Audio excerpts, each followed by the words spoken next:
Her phone buzzed once. The screen lit up. A small red heart. The glint of a yellow face. Lips puckered into a perfect little kiss. It wasn't the kind of thing you send your spouse from across the table. Especially not when your spouse is me, and you're looking down at your plate, pretending nothing happened. The fork in my hand hovered in midair.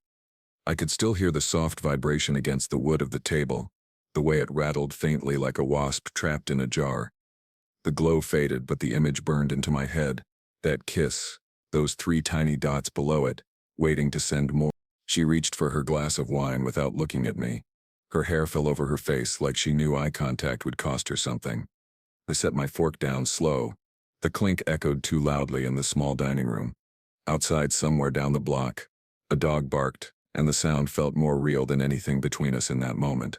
Before we continue, please subscribe to the channel and let us know where you're listening from in the comments. My name is Daniel. I'm 44 years old, and this is the truth. It was Tuesday night, the kind of Tuesday where the house smells like rosemary and garlic because she likes to make roasted chicken when she's in a good mood. She said she wanted to celebrate me getting a contract extension at work, the same job I've been grinding at for 15 years. Our daughter was at a friend's house. The candles were lit. The music was low. From a distance, it might have looked like a date night. Up close, it felt like a performance. I watched her cut into her chicken, the silver of the knife catching the light. She chewed slowly, nodded at something I'd said earlier, even laughed once in a way that didn't reach her eyes. I didn't touch my food. When the phone buzzed again, she flinched. Just slightly. Enough for me to notice, but not enough for someone else to call it nervous. She reached for it, screen tilted away from me. I leaned forward, resting my elbows on the table. Work message? My voice was calm. She didn't blink as she said, "Yeah." 1 syllable. Too fast. For years I thought I understood her tells. The way she pushed her hair behind her ear when she lied. The way she kept chewing when she wanted to avoid a question. But lately they'd changed. She'd gotten sharper, more careful. We ate in silence. I let it stretch. People underestimate the power of silence. It makes liars want to fill it. Sure enough, she sighed. "It's just Karen from the office. She's going through a breakup." I smiled. Small. Karen sends kiss emojis. Her knife stopped halfway through the chicken breast. She set it down, reached for her wine. "It's just how she is," she said. I took a sip of water. Cool. Tasted like nothing. Right. After dinner, she offered to clean up. I let her. I stood in the doorway, watching her move through the kitchen like she was trying to remember what normal looked like. Her phone was still on the table, face down now. I picked it up. I didn't unlock it. Didn't need to. The same name flashed across the screen, followed by a message preview. "Still thinking about last night." I put it back exactly where I found it. When she came back into the room, I kissed her cheek. "Thanks for dinner," I said. She smiled, but it didn't stick. Because I think she knew. I never kiss her cheek unless I'm planning something. Because I think she knew. I never kiss her cheek unless I'm planning something. I cleared the plates. Ran the tap just enough to sound busy. The garbage disposal hummed. The blade caught a lemon seed and rattled like a loose screw inside a wall. Small noises filled the space where our marriage should have been. She wiped the table as if crumbs were the problem. "I'll take the trash out," she said, already reaching for the bag. I shook my head and stepped in front of her. "I've got it." Her mouth opened like she might argue, then shut again. She let the bag go. I tied the red strings, lifted the heft of our day, and carried it to the alley where the night had a damp, metallic smell, sprinklers, hot pavement cooling off, a whisper of gasoline from somewhere that needed a tune-up. The lid clapped closed. The sound bounced off the garage door and came back thinner. I stood there longer than I needed to, letting my eyes adjust to the dark. You can see more when you stop forcing it. A moth traced lazy circles around the sensor light. A neighbor's TV laughed through their window, a laugh track that had never heard a real joke. When I went back inside, she was on the couch, phone in her lap. The news on mute. The anchorman's mouth moved. Words without sound. Headlines about other people's disasters scrolling in a clean blue font. "Want tea?" I asked. She nodded without looking up. "Chamomile." Her voice used to meet me where I was. Lately it felt like it had to travel across a field. I put the kettle on and leaned my hip against the counter. The tick-tick-tick of gas catching. The hiss. The blue ring circling the burner like a lit coin. Everything too normal. My hand reached for the drawer where we keep kitchen utilities. Not the big drawer with the spatulas. The thin one. Batteries. Rubber bands. Scissors. Tape. The old phone I keep for work training videos was in the back, face down under a roll of masking tape. Cracked across the corner. Battery still good. I powered it on, thumbed through the setup and synced it to the house Wi-Fi. No SIM card needed for what I was going to do. The kettle started its low animal sound. Not a whistle, a warning throat. I poured her tea and set it on a coaster with the stain shaped like Florida. She looked up finally. Thanks. Her fingers wrapped the mug like it was January instead of late spring. Steam climbed between us. Her eyes did. I sat across from her and set my old phone on the arm of the chair. It looked like any spare device that lives in American houses. The one you hand to a kid on a plane. Nothing special. Nothing suspicious. You want to watch something? I asked. She shrugged. Sure. I unmuted the news. Or we can finish that documentary, the one about the lighthouse keeper who disappeared. She laughed too quickly. Morbid. Yeah. We watched two people shake hands on the TV, then a slow-motion replay of a basketball shot that touched the rim 3 times before falling in. The house settled, the air conditioner clicked on, and the white noise my brain kept repeating the kiss emoji, the kiss emoji, the kiss emoji, the kiss emoji, like a metronome tapping the hollow spot I'd been too proud to touch. I waited for her phone to light up again. It didn't. It just lay there like a sleeping animal pretending not to hear its name. At 10:30 she yawned. Not performance. This one. The genuine kind that opens your mouth and steals your eyes. I'm wiped, she said. Go ahead, I told her. I'll lock up. She rose, smoothed the blanket as if it mattered, and carried her phone in that careful screen-down way. Night, Daniel. Night. I listened to her footsteps on the stairs. Our staircase creaks on the 5th tread from the top. It didn't. She stepped over it. She never used to remember which one it was. The TV glowed against the empty couch. I turned it off, locked the back door, and walked through the house touching light switches the way a park ranger touches trees marked for removal. Upstairs, the bathroom fan was humming. I could smell her face wash, the citrus one she buys when she's trying to get back into a routine. Every New Year's resolution in a bottle. Water ran, stopped. Ran again.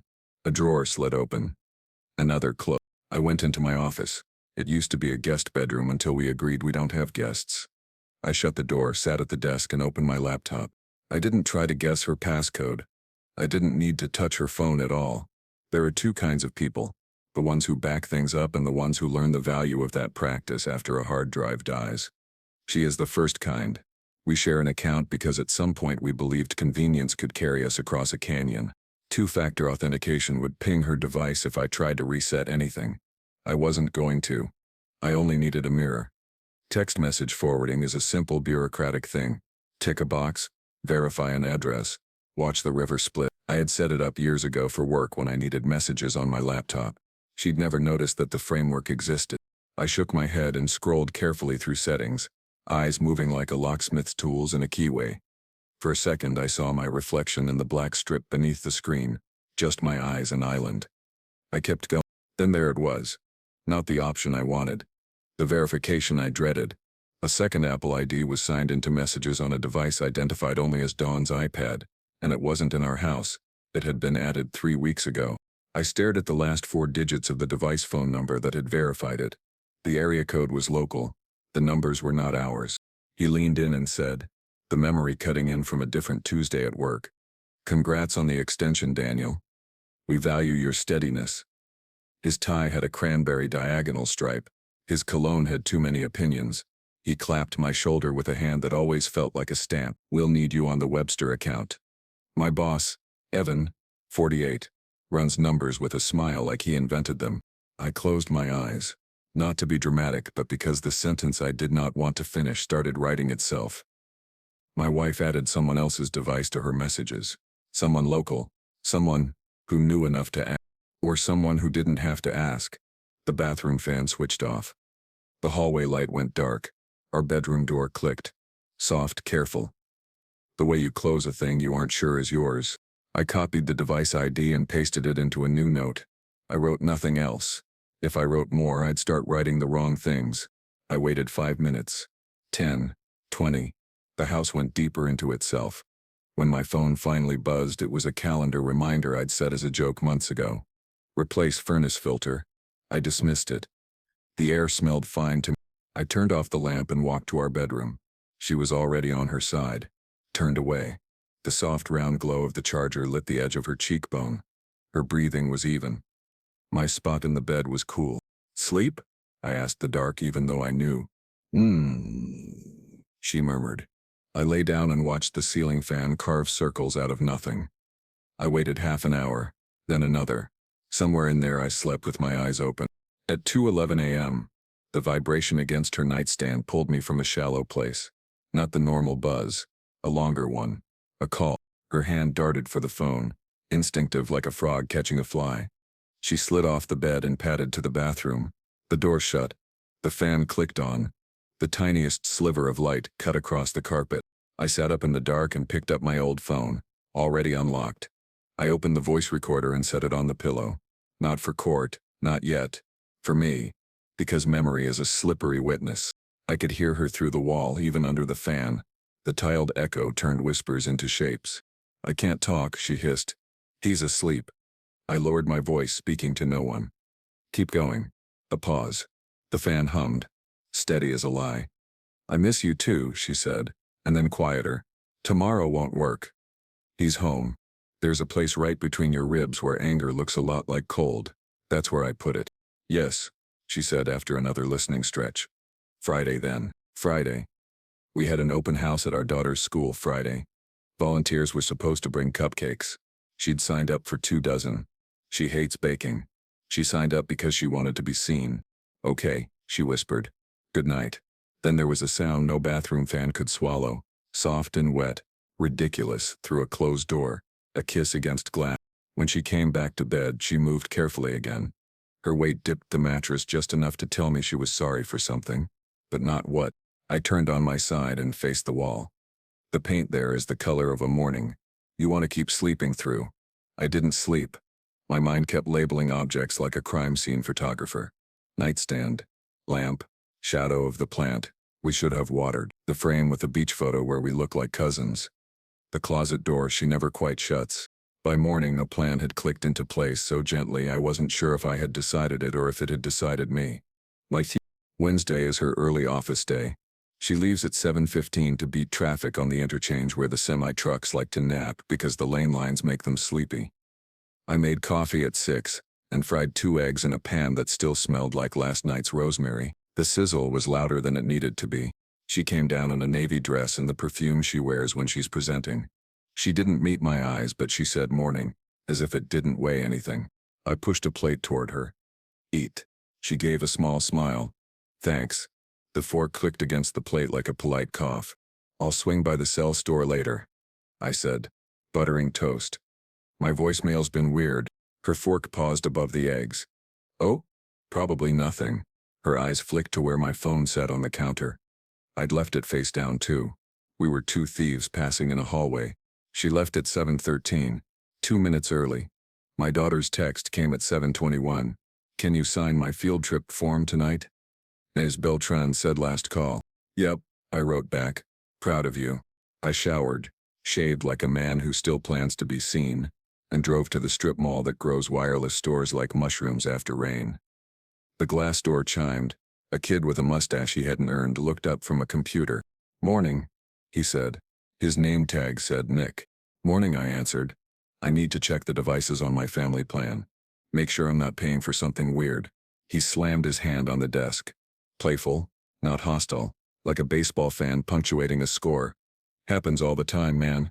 People leave their old watches active for $10 a month for 6 years. He grinned. Let's see what's sneaking around. I handed him my driver's license and the last 4 of my social like it was a ritual. He typed. He frowned. He typed again. Ha, he said. I let the word hang. Problem? Not really. He squinted at the screen as if distance could change numbers.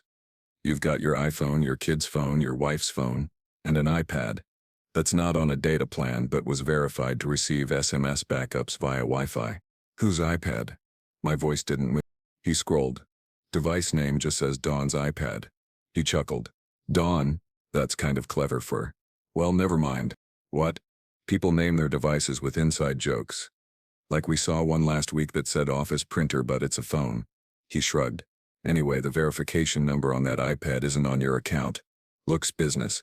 Corporate block. Can you see the carrier? Same as ours.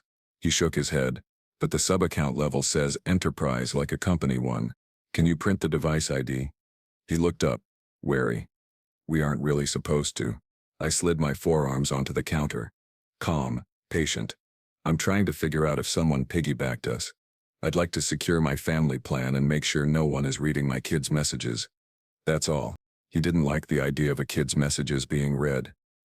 The mustache leveled up a year. Yeah, totally. Okay.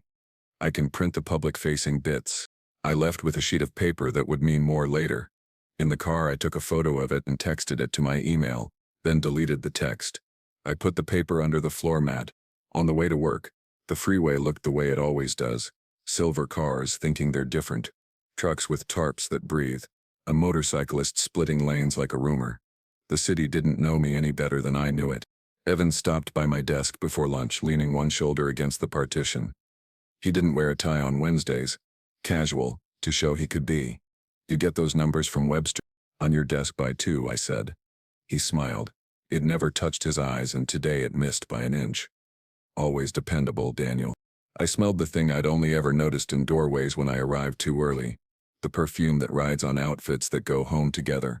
It hung to him faintly, like he'd walked through a cloud that wasn't for him. I'd like to run a new model past you later, he added. 5:30. Sure. He nodded and left. His shoes didn't squeak. People like that don't squeak. At 2, I dropped the Webster numbers on his assistant's desk. At 3, my daughter texted a photo of a papier-mâché volcano. It works. He sent 4 clapping hands and a heart.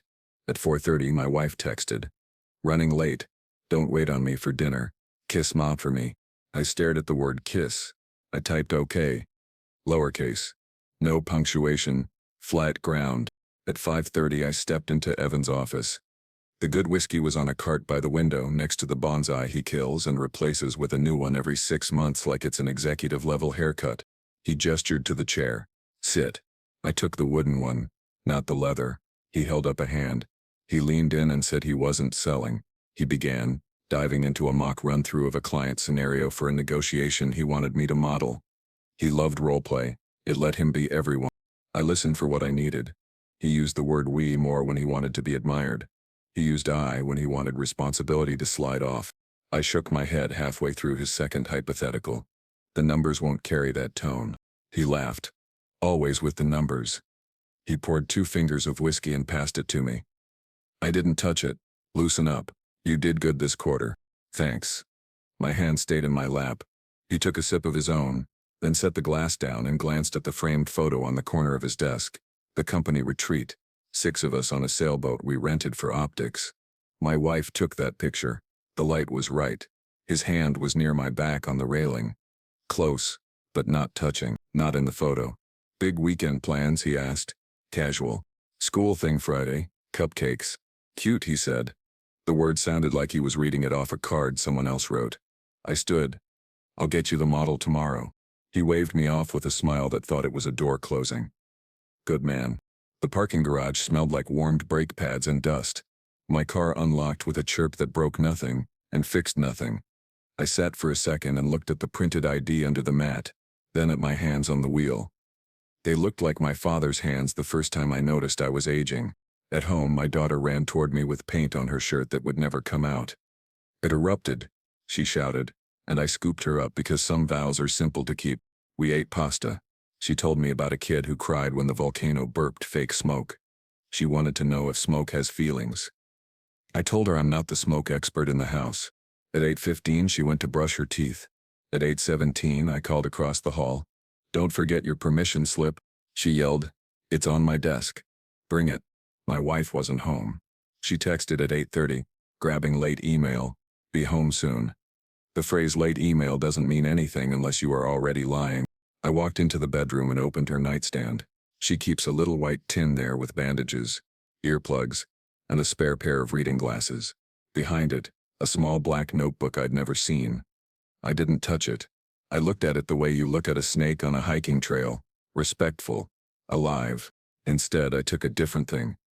Ordinary, unremarkable. The power brick for her phone charger.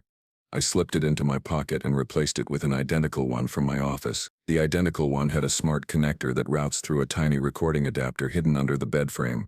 The kind you buy not because you want to be a spy, but because you are tired of arguing with your memory.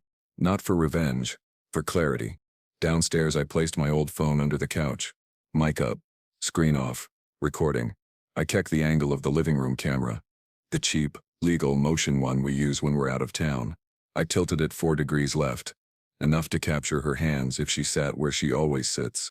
At 9:04, headlights crawled across the blinds like a slow X-ray. The garage door rumbled. The front door unlocked. She didn't call out "I'm home" like she usually does. She took off her shoes quietly and set them heel to heel, neat as an apology.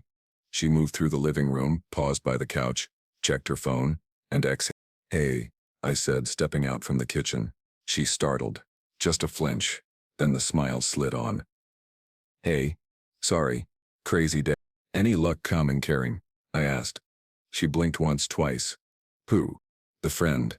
From the office. The one going through a breakup." She brought a hand to her forehead like she could rub the last 24 hours into a single story. "Right, yeah. She's okay." "Good," I nodded toward the couch. "I left you some pasta. You should eat." She didn't go to the couch. She went to the sink and ran water over her hands as if she needed to erase something. The steering wheel wouldn't tell me. When she did finally sit, she sat on the other side, the side where the camera couldn't quite see her phone screen. People think they're random. They aren't. I asked about work. She offered nouns without verbs. Meeting. Update. Deck. She lifted her phone once, pressed the side button to black out the lock screen and set it down again. At 10:20, she stood. "I'm wiped." "Go ahead," I said. "I'll lock up." We reenacted last night like it was a ritual. When her steps faded upstairs, I retrieved the old phone from under the couch, stopped the recording and saved it. Then I slipped her charger's new twin into the outlet behind the nightstand. Looks the same, acts the same, makes a faint, almost inaudible click when it starts drawing power. I went up a few minutes later. She was on her side again. Phone plugged in, face turned away. The glow under the nightstand was steady. I stared at the ceiling and set an alarm for 5:45. If the worst thing you can do is barge into a truth, the second worst is to sleep past it. Thursday. Sound-heavy morning. Garbage truck hydraulic sighs outside. Coffee maker coughing. My daughter's stomps. The snapping zip of her backpack. The dog next door barking at a squirrel that understands boundary lines better than any of us. My wife left at 7:15. I waited until 7:17 and unplugged her charger. The recording adapter blinked a tiny green I could feel more than see. I pulled the microSD, slid it into the cheap reader, and plugged it into my laptop. File names are cruel when they are this plain. 2025-08-07, 21-04-15 .wav. White noise. The house talking to itself. Then voices with the cotton removed. She didn't make a call when she got home last night. She made one after she brushed her teeth. The adapter caught only the side that bled into the room, but it was enough. Enough to capture what you hear in a person who thinks they are unobserved. "I told you not tonight," she said. A pause large enough to sit in. "I can't keep doing it like this," she continued, softer. "He's paying attention." Another pause. A male voice too faint to parse. A cadence I knew the way you know your own turn signal by sound alone. She didn't blink as she said, "No, not here. Friday." "Yes. The place with the blue door. We won't stay long." The blue door.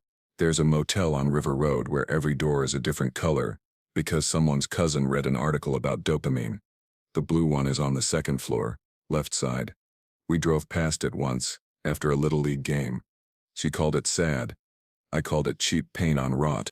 The recording carried a second, quieter noise, keys jingling, a purse zipper closing, and then a sentence she'd never said to me. "Not like this. I like the way you listen." I stopped the file. My hand hovered over the trackpad. Then I rewound 3 seconds and listened again to make sure she was talking to a human being and not the wall. The second file. 2:14 a.m. picked up the rinse of a glass and the cat's tag tapping the baseboard. No words. Just life thinking it could keep proceeding. I pulled the microSD, slid it back into the tiny adapter under the bed, and plugged her charger back in. The house returned to its scene. At work I didn't speak unless speaking put money on the table. At lunch I ate a sandwich I didn't taste. At 3:12 p.m., A message pinged on my laptop through the forwarding I'd adjusted at 2 a.m. without tripping any alarms. A simple text from Evan. Blue 12. Friday, 6 p.m. Park and back. My tongue went dry. The kiss emoji looked like the one that started the fire, but this one had a context I could sue. I copied the message into a document, took a screenshot, sent it to my personal email, and printed 2 copies on the office printer that jams if you feed it more than truth can handle. On my way back to my desk, I passed Evan in the hall. He was on his phone, smiling with half his face. He didn't see me. People like that often don't. At 40:59, he stuck his head over the partition. "Remember those Webster numbers in the morning," he said, as if we hadn't already done them. "On it," I said.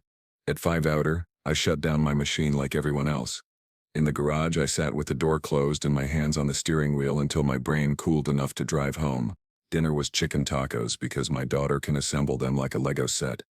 She asked if we could make the cupcakes tonight so the frosting could set. My wife agreed.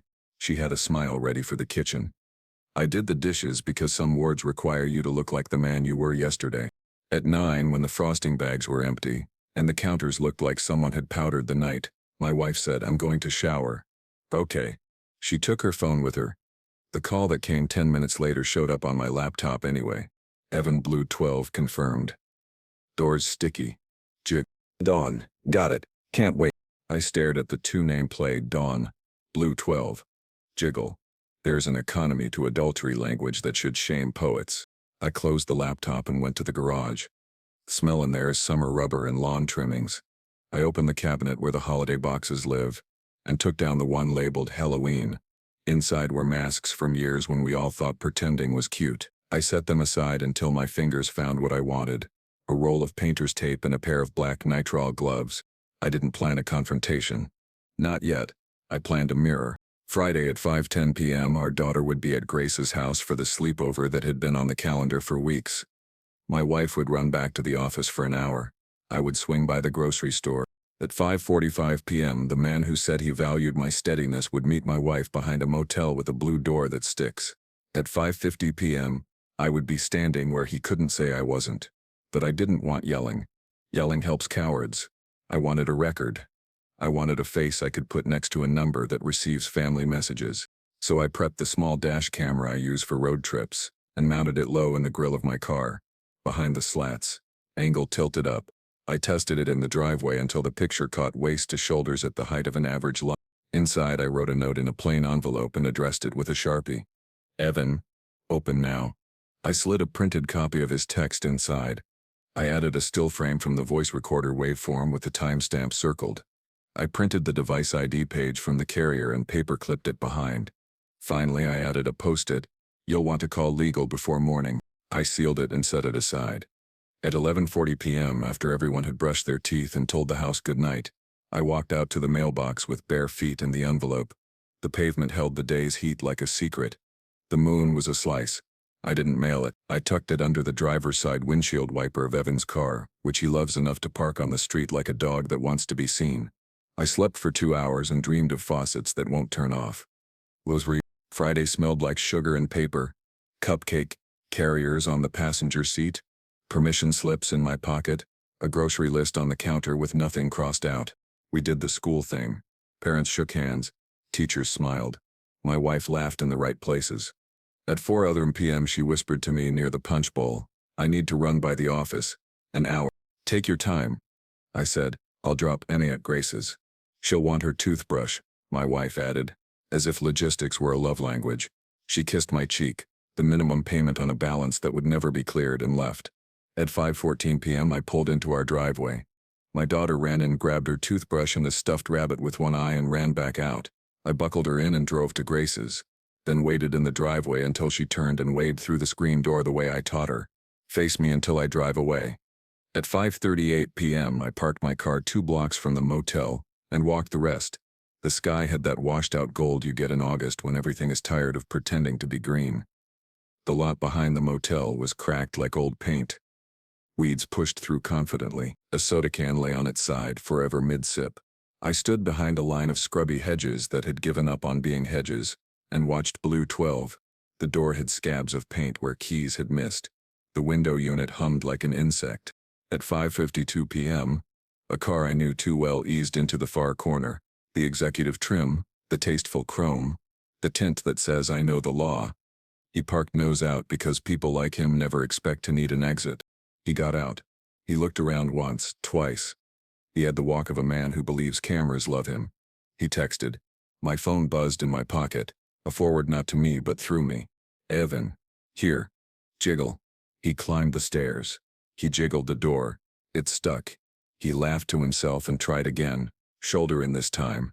At 5:56 p.m., a second car slid next to us. I didn't realize I was holding my breath until it left me. The door opened. My wife stepped out. Hair pinned up, sunglasses on. Even though the sun had given up, she looked around less than he did. She moved like someone who is walking memorized. I aimed the tiny camera in my hand between two branches, framing torso to jaw. The audio wouldn't be useful. The picture would be. He started down the stairs. He lifted a hand, uncertain between wave and reach. She cut the difference. They met on the landing, where the blue paint chips gather like confetti after a party no one photographs. I felt something inside me go very still. It wasn't shock. It was alignment. When the truth snaps into place, there's no spark. Just a click. They leaned in. No fan, no door, no nightstand to muffle it this time. His mouth moved. I could read it even without sound. Miss me? Her answer was in her hands. I depressed the camera button once, twice, 3 times. The tiny red dot blinked like a second heartbeat. He turned his head as if he heard something. The lens caught the corner of his profile, the exact angle the company newsletter uses when the photographer says, "Look thoughtful." He looked down the stairs and scanned.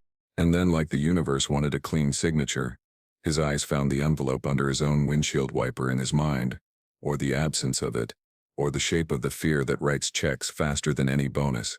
He said something I couldn't hear. She cocked her head. He walked back down 2 steps like gravity had revised a policy. I lowered the camera and slipped it into my pocket. I stepped out from the hedge and onto the broken concrete. Not fast, not slow, just the pace of a man going to get the mail. He reached the bottom step and froze when he saw me. His mouth did the math his calendar had refused to do. My wife was still on the landing, the blue door behind her like a bad sponsor. He opened his mouth, but I spoke first. I shook my head and said, "Don't bother. The door sticks." His face paled even in the warm light. "Daniel." My wife took off her sunglasses. The expression there wasn't an apology. It was a calculation that discovered it had used the wrong formula. "Evan," I said evenly, "check under your windshield wiper when you get a chance." He blinked like a man waking from a nap on train tracks. "What?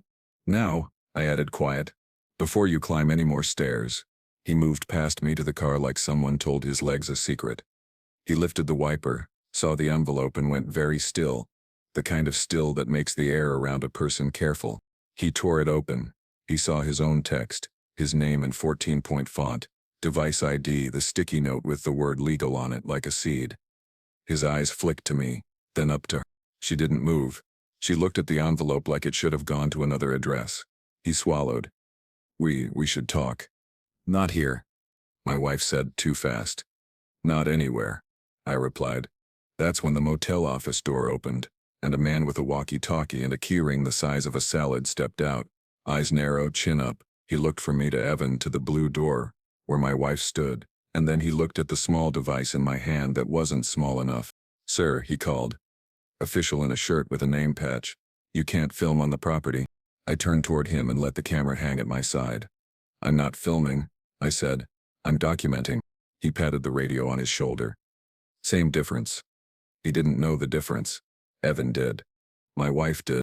The walkie crackled with a sound that always reminds me of summer jobs that didn't pay enough. "Paul? You good?" He pressed the talk button. "Yeah." He didn't ask any of us to leave. Not yet. He watched us like we were a show he'd seen before and didn't like the ending of. "Move the conversation to your cars," he added. "Tired? Or don't. I've got eyes on." My wife finally came down 2 steps. The place where blue paint gives way to bare wood. "Daniel," she began, voice soft around the edges. "This is Don't," I said. She closed her mouth. Evan looked at the paper again, then at his car, then at the way the world rearranges itself when a man who thinks he is safe meets a boundary he didn't draw. He took one slow breath and very carefully, slid the papers back into the envelope, as if neatness could reduce harm. Then he made a choice that changed the direction of our story. "I'll deny it," he said quietly, almost kindly, like a mercy. "At work. I'll deny everything." I didn't smile. I expected you to. He nodded once, like we had agreed on a delivery window for a couch. And then, because cowardice, like courage, wishes to be efficient, he pivoted, walked straight past me toward the office and called to the manager, "I'd like to rent a room for a meeting." The manager blinked. "We're full." Evan lifted a credit card that gleamed. "I'll pay double." My wife stood on the steps with her sunglasses in her hand and watched him do something that made no sense until you saw the shape of the lie underneath it. I stepped toward her. She didn't step back. "Come home," I said. Not a plea, a lie. Her mouth quivered, then steadied. She nodded once and started down the last 2 steps. That's when a car door 2 spaces over swung open hard enough to bang the stop. A woman got out fast. Black blazer, tight bun, badge on a chain that flashed in the low sun like a little moving mirror. She pointed at Evan and didn't raise her voice. "Mr. Keating, office. Now." My wife froze. Evan turned a shade I'd never seen on a human before. The woman looked at me sharp, assessing, and then up at my wife, her eyes scanning, memorizing. She turned back to Evan and held up the envelope I'd left under his wiper. She didn't blink as she said, "Whoever gave you this just saved us 6 months." And then she tilted the edge of the envelope so I could see the second letterhead inside, the one I hadn't added. The one with the seal I recognized from our company's quarterly trainings. Internal compliance. I felt the ground under the motel's cracked lot make a very small, very real shift. Like a ship adjusting to a new course without asking the ocean for permission. "Daniel," the woman said, meeting my eyes with a flat professionalism that had no space for my marriage. "We'll need you to come with us too." For a second I thought she'd mistaken me for part of his problem. Then she lifted the corner of the paper again, and I saw a printed email behind my printouts. The subject line had my name in it. Someone at work had filed a complaint. Not about him, but yet about me. The motel lot felt like it had been waiting decades for this exact kind of silence. The woman in the blazer didn't flinch when the wind picked up, scattering a takeout napkin across her shoes. Her eyes were on me now, sharp, analytical, like she was deciding which box to put me in before I'd even spoken. I stayed still. Stillness is underrated. It makes other people explain themselves first. "Mr. Carter," she said, my last name crisp like it had been typed. "Internal compliance. We have reason to believe you possess information relevant to an active investigation." Evan had stopped breathing normally. He tried to turn toward her, but she didn't even glance at him. Her attention was fixed on me in a way that made the blue motel door, my wife, and even the envelope feel peripheral. "What investigation?" I asked, my voice low. "That's not something we discuss in parking lots," she said. "We have a conference room waiting." I glanced at my wife. She looked smaller, not in height, but in presence. She was holding her phone like it was the only solid object in the world. Evan finally spoke, his tone sharp. "You can't just..." She cut him off without raising her voice. "Mr. Keating, you've already been instructed to remain silent until counsel is present. Don't make this worse." Worse. The word hung there like a dare. I didn't follow her right away. Instead, I took a step toward my wife. "Go home," I told her. She opened her mouth, but I raised a hand. "I mean it. Go home. Now." Her lips pressed into a line. Then she walked past me, her perfume dragging memories behind it like tin cans tied to a bumper. She didn't look back. The woman, badge still visible, gestured toward a dark sedan parked at the far end of the lot. "Ride with me." I hesitated. "And if I say no?" She didn't smile. "Then we'll subpoena the footage from that camera in your hand, along with every device you've connected to in the last 60 days. I slipped the camera into my jacket pocket. "Fine, but I'm driving myself." She gave a single nod. "Follow us. Don't stop." The conference room wasn't in our main building. It was in one of those rented corporate suites near the airport, the kind with generic art and too much beige. They sat me at the end of a long table. A man in a navy suit was already there, scrolling through a tablet. He didn't introduce himself, but the way he scanned me up and down said legal department. The woman set the envelope I'd given Evan on the table. "Mr. Carter, you may want to know your manager has been under investigation for misappropriation of client funds for the last 6 months." I blinked. "Evan?" "Yes," the man in the suit said. "We believe he's been funneling money through shell accounts linked to a consulting firm. This," he tapped the printed text messages, "is not just a personal issue. It's evidence of an inappropriate relationship with a subordinate, which could be used to compromise internal reporting. It clicked then. Why she'd said I saved them 6 months. They hadn't been looking for the affair. They'd been looking for leverage. And the complaint with my name on it, I asked. The woman exchanged a look with the lawyer. That, she said carefully, was from Mr. Keating himself. He claims you've been hostile toward him in recent weeks. If HR had taken it at face value, you'd be on suspension by Monday. I let out a slow breath. Convenient timing. Extremely, the lawyer said. Luckily, your documentation paints a very different picture. I sat back in the chair, my mind pulling at threads. Evan had been setting me up as a problem employee, probably so that when this investigation closed in, he'd have a scapegoat ready. And my wife, well, she'd been giving him more than one kind of cover. The lawyer slid a folder toward me. We'd like your formal statement. Names, dates, everything you've observed. You're not under investigation, but you are a key witness. I stared at the folder.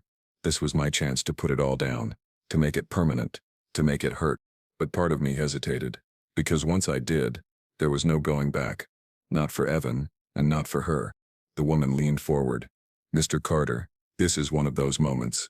You either protect yourself, or you let someone else write your ending. I took the pen, and I started writing.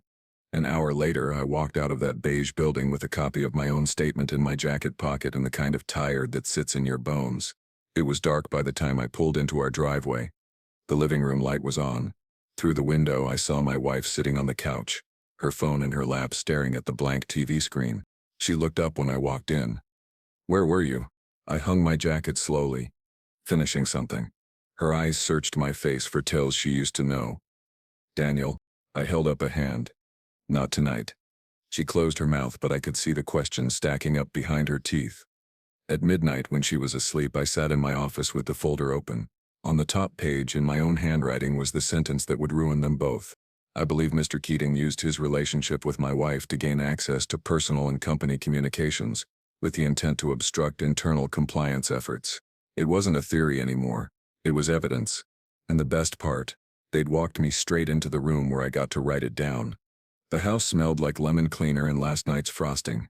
I wiped the same stretch of counter twice because I needed something in here to be undeniably clean. The rag squeaked under my hand. A fly knocked itself against the window over the sink. Tap, tap, tap, like it had a question no one planned to answer. Upstairs, a drawer slid shut. Footsteps paused. The air had that hollow day-after quality when a place remembers what it witnessed and tries to pretend it was just furniture. She came down in a gray sweater and jeans that said Saturday instead of apology. Bare face. Hair pulled into a loose knot. No ring. Mine was still on. Her eyes flicked to my hand and then away. Coffee? She asked. I shook my head. Already had some. We stood 8 feet apart with a kitchen island between us like a friendly border. I could see the nick on its edge from when our daughter discovered gravity with a ceramic bowl. Every mark in this house has a date. A little story. The fresh ones are harder to read. She whispered. We should talk. We will, I said. But not about the motel. Her chin rose a fraction. What else is there? Everything you didn't say before there was a motel, I answered. I let the words be simple. For now, guest room until we figure the rest. She looked toward the hallway where our daughter's art projects lean in a colorful stack waiting for frames. When she looked back, there was water in her eyes that didn't fall. Okay. I'm meeting someone this afternoon, I said. Professional. I'll be back for dinner. We'll keep it calm for. She didn't blink as she said, Is it a lawyer? Yes. She exhaled through her nose, a tired animal sound. Fine. I need your phone, I added. 10 minutes. Then you can have it back. Her arms folded across her chest like a bridge drawn up. No. Then this conversation stops here, I said, evenly. And the next one happens with people who write things down. She looked at me a long time. Then she set the phone on the counter and pushed it toward me with 2 fingers like it might bite. Passcode, I said. Why? She tried to make it casual. You already have your settings. I'm not guessing, I said. Either tell me or keep it. And then we try this the hard way. Her jaw worked. 2006. I entered the digits. The background was a beach photo. Our daughter drawing a circle around her feet with a stick, declaring my island to the quiet lake. I opened settings, clicked the place where devices gossip, and took 3 photos, the list of linked computers, the verification history, the email addresses that weren't ours. Do you want to see what I have? I asked. No, she said too quickly. I'll send it anyway. I took one more photo, a text thread with a contact labeled E. The last message previewed a sentence I'd already memorized. Blue 12, jiggle, 6 p.m. Then I set the phone back on the counter and slid it toward her. I'm not going to scream, I said. I'm not going to throw anything. We will protect our daughter and the mortgage while the adults do their jobs. That's the plan. She held the phone but didn't pick it up. And us? She asked, voice thin. There is no us, I answered. There's you, there's me, and there's M. Pick two. Her mouth opened, then closed. She nodded once, like she'd heard an instruction from far away. I'll clean the guest room, she said. I lowered my voice. Good. The lawyer's office smelled like copier toner and a candle trying to be eucalyptus. The receptionist offered me water in a recyclable paper cup that had a leaf printed on it to remind me we were good people here. In the conference room, the attorney, mid-50s, blue cardigan, the calm of a person who spends her days sorting through detonations, set a legal pad on the table and looked at me over half-moon glasses. I'm Marla, she said. You're Daniel. Yes. Kids? She asked, toneless, not small talk so much as an index entry. 1, 9. Home in both names? Yes. She clicked her pen. Let's begin with 3 things. First, separate your finances today. The court likes clean lines. Second, document everything you already have. Dates, times, images, but don't break any laws to get more. Third, move as if everything you write will be read aloud to a judge, because one day, it might. I nodded. I've started documentation. I haven't broken laws. Good, she said. You'll be tempted. Don't be. She asked for the timeline. I gave her the dinner, the emojis, the call at 2:11 a.m., the motel, the compliance woman in the blazer, the beige room by the airport where I signed my name next to sentences that had edges. Marla didn't make faces. She made notes. When I finished, she leaned back. You've already done 2 crucial things most clients can't. You stayed quiet, and you kept your hands clean. Now we do the boring parts that win. What happens to him? I asked. Professionally? She smiled without her eyes. He's already free-falling. If compliance is involved at that level, they aren't looking for proof. They're collecting it before it evaporates.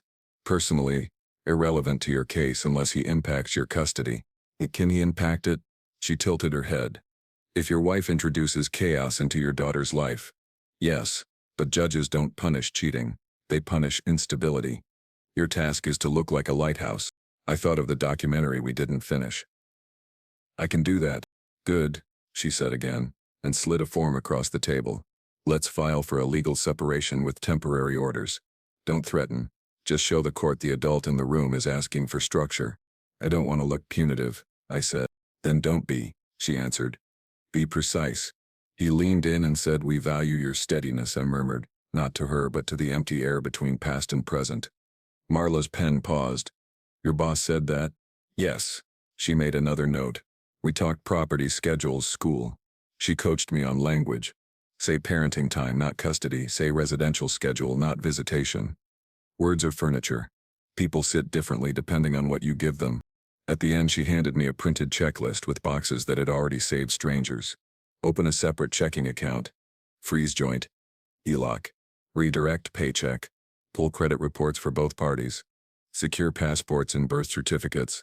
Send a preservation letter to employer for any communication referencing you. I slid the list into my folder like it was a map out of a forest I didn't remember entering. 2 more things, Marla said, standing. Don't weaponize your daughter, and don't make big announcements. Quiet moves win long games. I understand. She walked me to the door. You're not the first person to walk in here with a lemon cleaner smell still in their nose, she added, almost kind. You won't be the last. Breathe between steps. Outside, the air was the temperature of a waiting room. I sat in my car and checked my phone. 3 emails, all from compliance. The last one was 1 line long. Meeting confirmed. Monday 9 a.m. Finance oversight. Ascendance mandatory. D. Carter. Mandatory. It read like a verdict wearing a suit. I spent the afternoon at the bank opening a new account. The carpet smelled like hand sanitizer in winter, even though it was August. A woman in a navy vest slid papers across to me with an efficiency that made my chest loosen. We'll separate your direct deposit with this form, she said. Do you want alerts on transfers over a threshold? Yes. What amount? $50, I said. Start there. She looked at me over her glasses. Most people say 500. People change their minds about money right before they change their minds about everything else, I said. I'd like to hear the whisper before the shout. She nodded like she knew that sentence lived somewhere in her own story too. At home I made grilled cheese for dinner. Our daughter told me a joke so long it became 3 jokes. The dog next door chased the same squirrel he never catches. Ordinary as a currency. I spent it carefully. After we did dishes, I went into my office and opened my laptop. There's a state website that lists business registrations and their paper-thin histories. I typed consulting into the search bar and then our zip code. Hundreds of names bloomed, most of them exactly what they claimed to be. People start LLCs like they buy gym memberships, with optimism and a credit card. I refined the search. Filter by the month he started missing more Friday afternoons.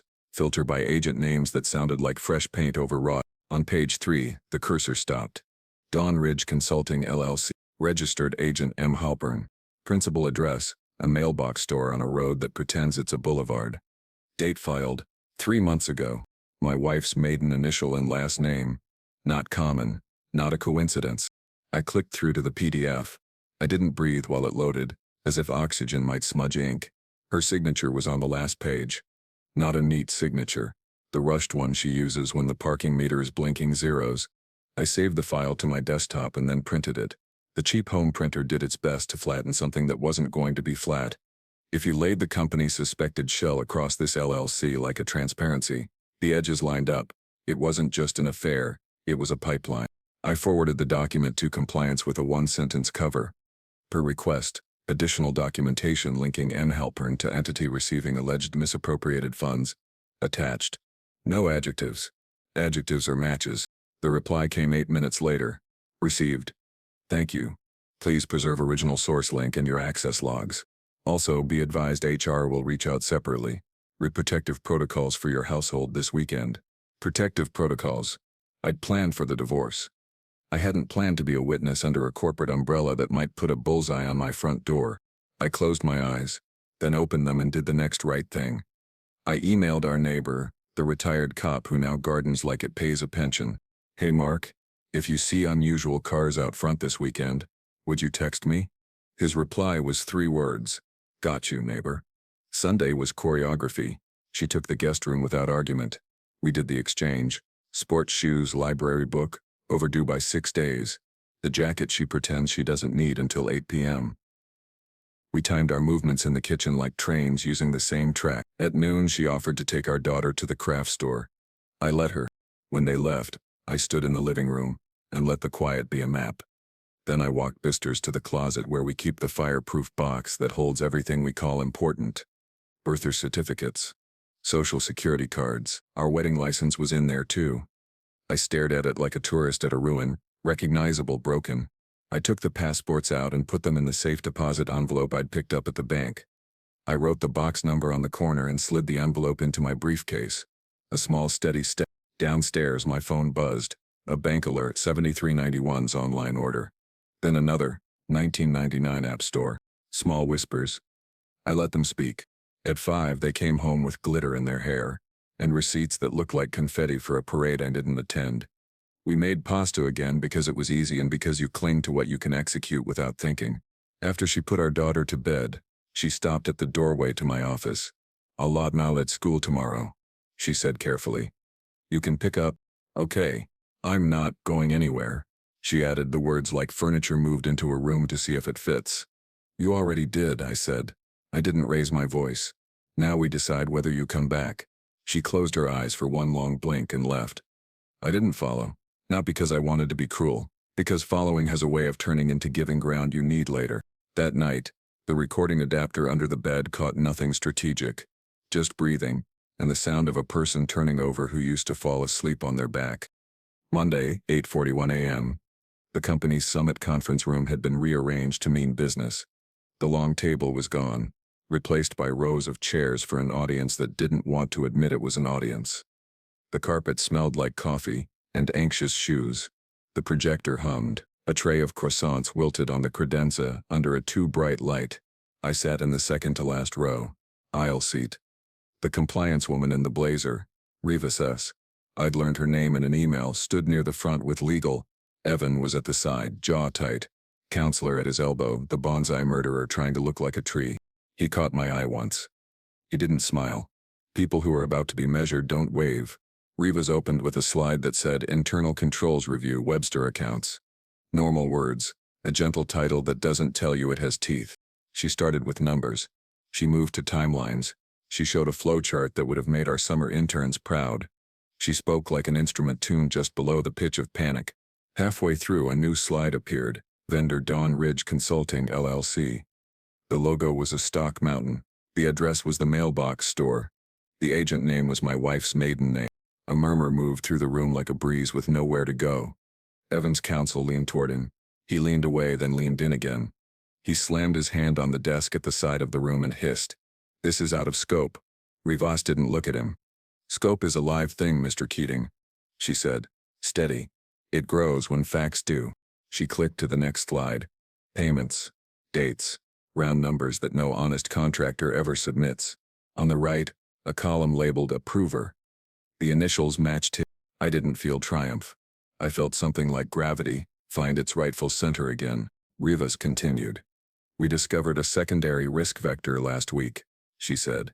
And then my name was on the screen, small under a header that read Witness Timeline.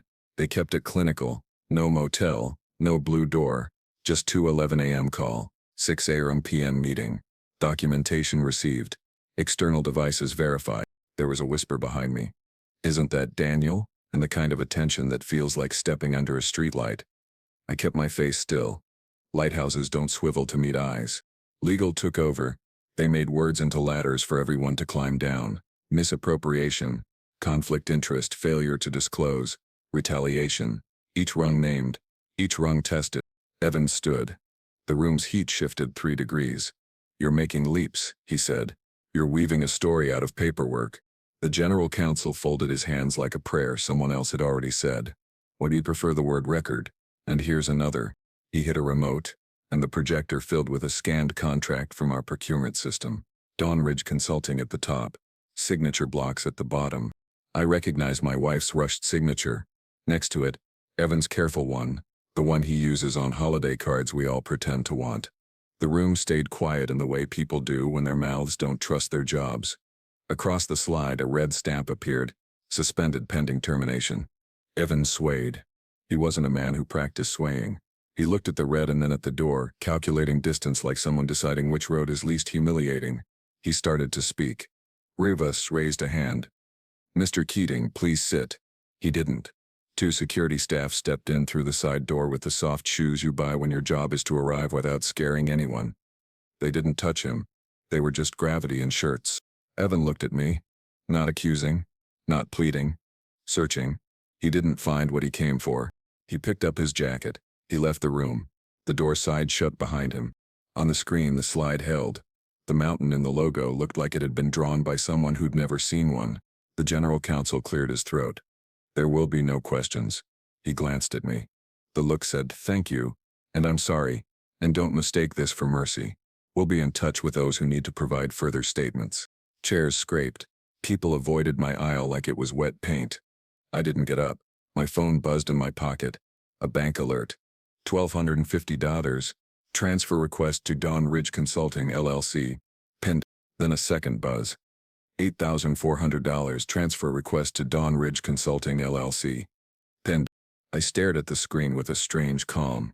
The timing wasn't an accident. The attempt was as coordinated as a choir. I opened the banking app. The requests were visible, waiting in a little digital purgatory. On Friday, I'd set internal transfer permissions to require dual confirmation for any new payee. It wasn't foolproof. It was fast enough. I hit decline on both. Then I hit freeze joint account. The button turned gray. The air felt 3 degrees cleaner. A third buzz. $48,500. Outgoing wire scheduled. That one wasn't a request. It was a snake already in the grass. The app gave me a red timer in the corner. "You have 22 minutes to cancel." I stood so fast the chair legs complained. I walked out into the hallway where a framed photo of a charity 5K tried to look relevant. I pressed the button that says "Call us." A human answered on the second ring. She sounded like Wisconsin and policy manuals. Bank security. This is Alana. Outgoing wire to a fraudulent vendor, I said, voice even. I'm the account holder. Cancel now. Name? I gave it. Security word? I gave it. She typed. You can hear urgent typing. It sounds like weather starting. I see it, she said. We can stop this if both parties on the account confirm. Is your co-owner available? No. I said. This is an attempt to defraud by that co-owner. Pause. Do you have a police report? Not yet. I can escalate, she said carefully. There's a hold I can place for 72 hours without dual consent if I mark it as suspected internal fraud. I need you to state a reason for the record. I looked at the conference room door where people who had my name on a slide were sipping coffee in little paper cups. Conflict of interest with a vendor under investigation, I said. Company counsel can verify. Stand by, she said, her voice turning into the phone version of running shoes. Keys. Silence. Then hold placed. Wire canceled. My lungs remembered their job. She continued. Calm. I'll send you a case number in a form. Please fill it out today. Also, consider removing online transfer permissions from the joint account until this is resolved. I already froze it. Smart, she said. You'd be surprised how many people don't. I'm done being surprised, I said, and hung up. I texted Marla. Attempted wire to her LLC. I stopped it. Bank ends. Her reply came back in under a minute. Good. Screenshot everything. Sending emergency motion addendum now. I took the screenshots. I emailed them to myself and to her. Then I tucked the phone away and walked back into the room where the projector had gone dark and the croissants looked like tired boats. Rivas was packing her bag. She looked up at me, and in that look I saw the precise distance between professional satisfaction and human fatigue. Thank you, she said, simple. You're welcome, I answered. You should expect a form from my bank. Understood. I turned to leave.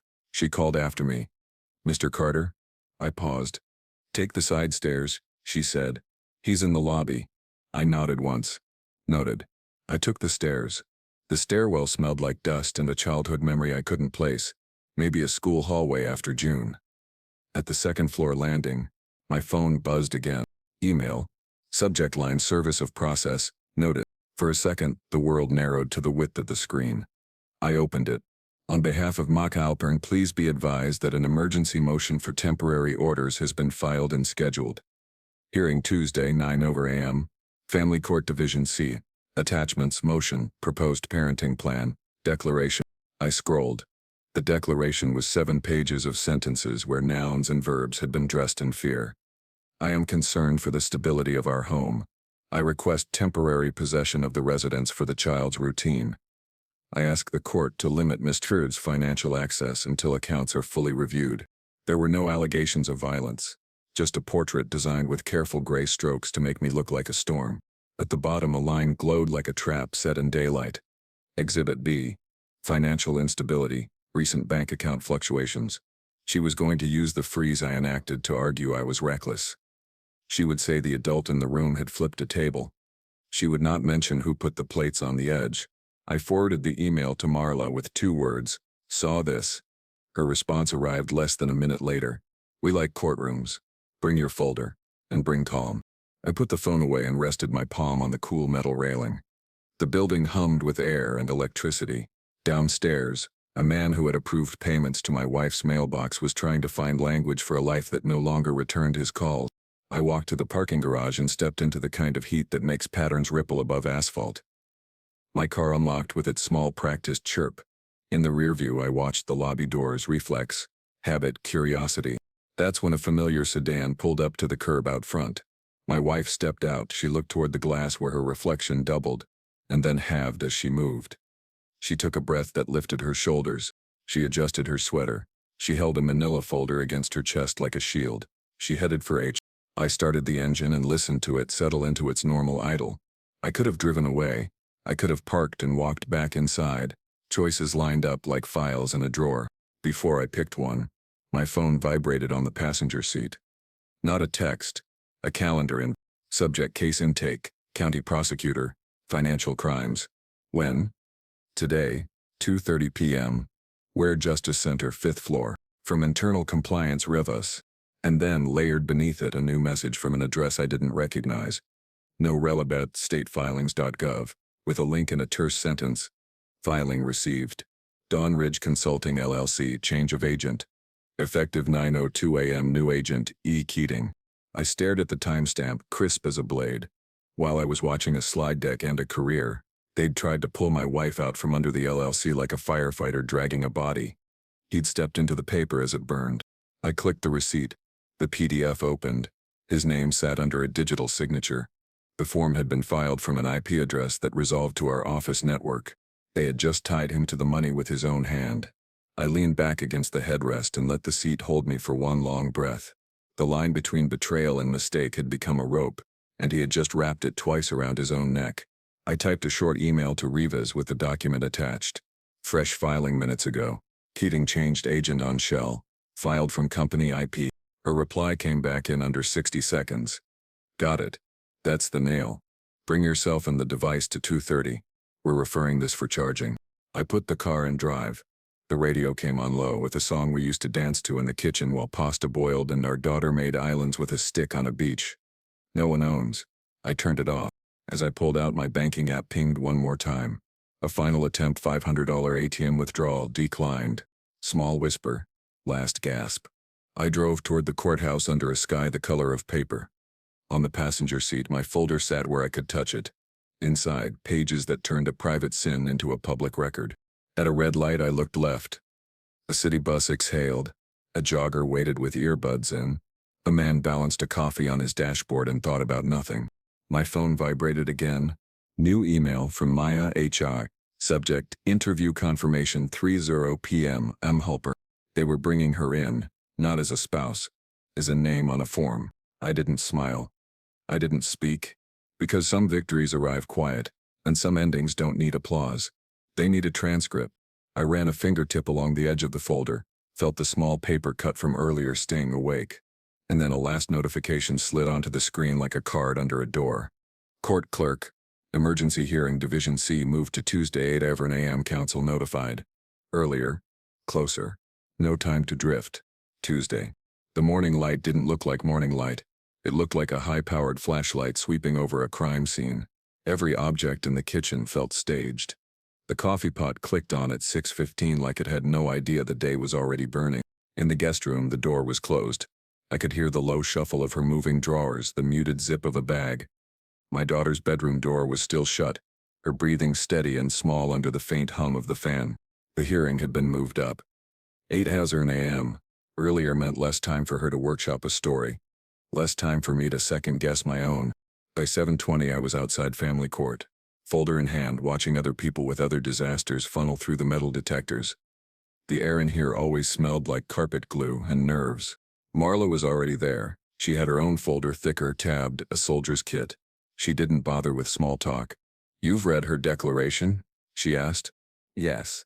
"Good. We'll dismantle it piece by piece. Keep your answers short. Don't editorialize. Judges hate adjectives before noon." We went through security, up the elevator into Division C. The judge was a woman in her early 60s, hair pulled back, glasses halfway down her nose. She had the calm expression of someone who'd heard every version of Your Honor, you don't understand, and knew they were all wrong. To her right, the clerk shuffled papers. To her left, the court reporter adjusted her mask and tested her keys. My wife sat at the petitioner's table. She wore the navy dress she'd been wearing the day she told me she was running by the office before the motel. Her attorney, a tall man with an expensive tie, leaned in and murmured something. She nodded without looking at me. We took the respondent's table. The judge glanced down at the file in front of her. "We're here on an emergency motion for temporary orders. Case number." She read it off, then looked up. "Ansel, I've read the declarations. Let's begin." Her attorney went first. He was smooth, practiced, spoke about continuity for the minor child, concerns regarding sudden financial disruptions, protecting the home environment. He referenced Exhibit B. My bank freezes like they were smoking guns, not fire breaks. When he finished, the judge turned to Marla. Response. Marla stood, the kind of standing that says I've been here before and I like my odds. Your Honor, the petitioner's framing omits material facts. The financial account actions referenced were in direct response to attempted transfers, plural, totaling over $60,000 to a shell company currently under investigation for fraud by both the respondent's employer and law enforcement. The judge's eyebrows lifted slightly. Go on. Marla slid a packet across. These are certified copies of the attempted transfer notices, the bank's fraud case file, and business registration documents showing the petitioner is the registered agent of said company, until the morning of the corporate compliance meeting, at which point the agent was changed to the respondent's direct manager, also under investigation. The courtroom got quieter in that specific way, like the air was leaning in. Marla continued. Additionally, we have email correspondence confirming that the respondent provided this documentation to internal compliance, triggering an intervention that prevented the transfers in question. The judge looked at my wife's attorney. Counsel? He shifted. Your Honor, we object to the introduction of these exhibits at this stage. On what grounds? They're prejudicial to the petitioner's character, and not directly relevant to the matter of temporary possession. They are relevant, the judge said evenly, if they establish a financial risk to the marital estate. She turned to Marla. Proceed. Marla nodded. Your Honor, the respondent is not seeking to exclude the petitioner from parenting time. He is seeking to protect the assets and ensure the child's stability. We propose shared residential custody on a week-on, week-off schedule, supervised exchanges and exclusive control of the joint accounts by the respondent pending a full review. The judge tapped her pen. Petitioner, is any of this documentation inaccurate? My wife's lawyer started to answer. The judge held up a hand. I want to hear from Miss Halpern directly. My wife's hands tightened in her lap. She looked at the judge, then at me, then back to the judge. Some of it is accurate, she said softly. Which parts are not? She hesitated. The transfers weren't for me, they were. She cut herself off. For Mr. Keating? The judge asked, not as a guess but as a confirmation. My wife's lips pressed together. Yes. A single line in the judge's forehead deepened. And his relationship to you? Her voice was barely above a whisper. Personal. The judge leaned back, exhaled through her nose. Temporary orders will be as follows. Joint legal custody, respondent to have exclusive control of all financial accounts. Petitioner prohibited from initiating any withdrawals or transfers over $200 without written consent. The child's schedule will be alternating weeks with all exchanges at the school to minimize contact. Petitioner to vacate the marital residence within 72 hours. Her gavel came down. We'll reconvene in 60 days for review. And just like that, it was on paper. Outside the courtroom, Marla handed me a copy of the orders. Frame it if you want, she said dryly. More importantly, protect it. She'll test the edges. We stepped into the hallway. My wife was talking to her attorney in low, urgent tones. She didn't look up. Marla lowered her voice. You realize this gives you leverage with compliance too. They'll see you as insulated from her actions. That matters when they start making cuts. I'm not worried about cuts, I said. I'm worried about what she does next. She's already made her biggest move, Marla said. Now she has to live with it. At 2:30, I was in the Justice Center conference room with Rivas and a man from the prosecutor's office. They had a copy of the LLC change form with Evan's name on it, the bank transfer attempts and my recordings from the charger adapter.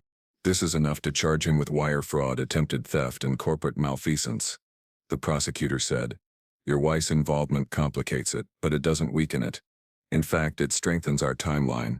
Rivas slid me a paper. We'll need you to testify to the authenticity of the device logs and the transfer alerts. After that, your role is mostly done. Mostly. That word always leaves a crack.